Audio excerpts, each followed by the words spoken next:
Welcome back to the Mustard and Mayo. This is the second video for the Toyota Previa project. Today we're just going to be doing some basic things, just swapping out the stock wheels and tires that are pretty dry rotted for the 18-inch wheels that are off of my G35.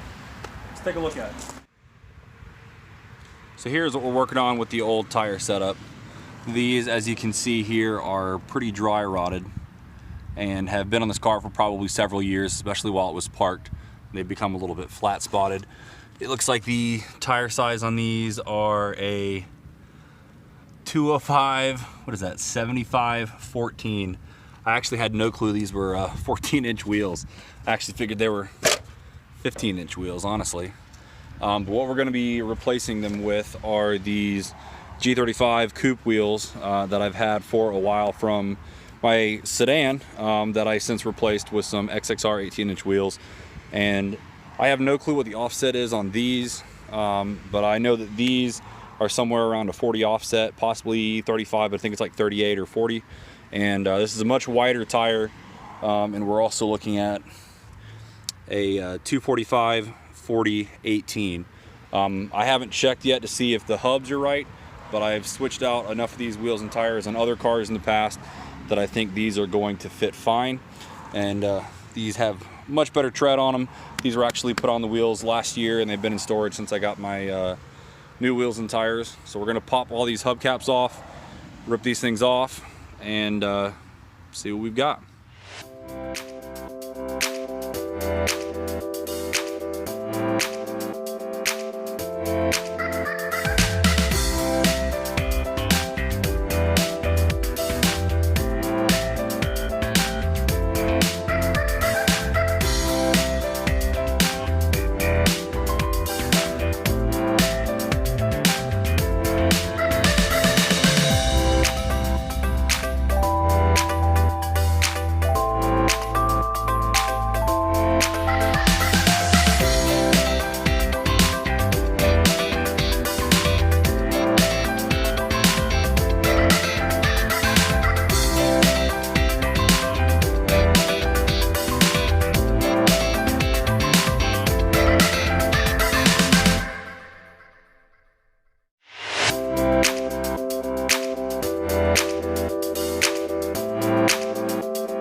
All right, sit rep. The wheels are on. I had to take a minute to find the matching set of lug nuts, make sure I had enough of them to go around the car.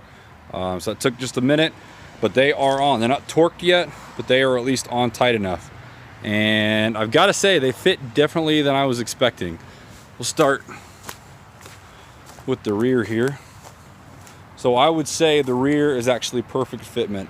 I'm thinking I might ideally want a taller tire in the future.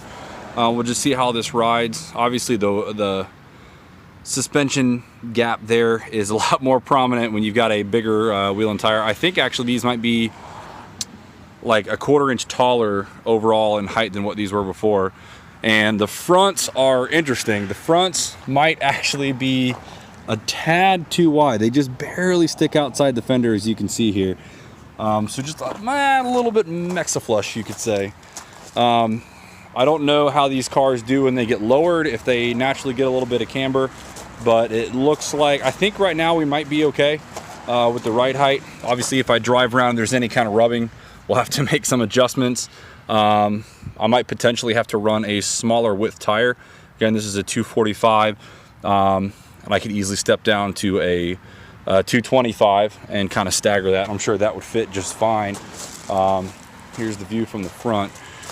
I mean, it just barely sticks out. I mean, I almost think that there's probably some factory camber that I could adjust that and just barely tuck that in so that it's got a good angle against the fender. I mean, a degree of camber I don't think would hurt anybody. Might actually help the handling. I would say overall though, I'm pretty happy with the look of them on the car. Get this jack out of the way here. Ugh. All right. Yeah, obviously we got the dent on the side, but I would say the look is pretty good. If this is lowered inch or 2 inches, just depending on what springs I decide to go with. I've looked at the JDM clear taillights. They get rid of the amber here and go with clear, so it's like clear in the whole bottom there. And then just clean up this paint, pull out that dent. This might actually be a pretty decent look on here. Again, we'll compare the driver side as it is right now to the passenger side to kind of get a little bit of a before and after here. There's the after. This definitely looks like, actually if you do it like that, it almost looks like a Toyota Sienna. But yeah, you've got pretty tall tires going on here that, you know, don't do a terrible job at filling the fenders to this monstrosity we've got over here. But I would say at least a step in the right direction. If nothing else, these tires are way better for safety and grip than these old ones, which, you know, again, have tread on them, but just with as old as they are, I mean, you can even see there's cracks right there. I just don't know if I would trust those. And they make a decent amount of road noise from the flat spotting. So we'll get the rest of these on, get some photos, tighten them down. Well, actually, we'll do them in a different order. We'll get them tightened down, take some photos, and see the finished results.